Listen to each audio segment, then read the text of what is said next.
korkma Ha, anne. korkma, otu alıyor.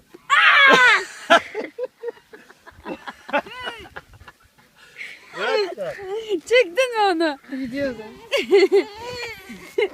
Bakayım. Acıdı mı? Annem bir şey yok ki. Bak bak babana bak bak. Bak nasıl yediriyor bak. Ayşe git sen de yedir. Telefonu kapar mı?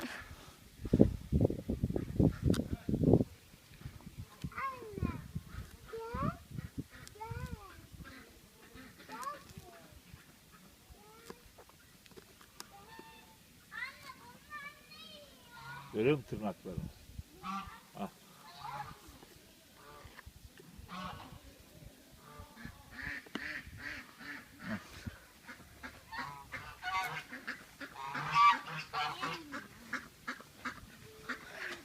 Öteki geldi. Aa öteki de kalktı. Onu diyorum ya. 3 tane kalktı ama.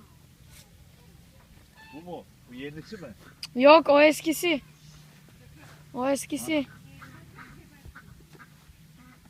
Ah. Vurdu ağzını.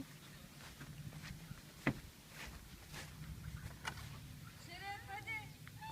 Ah.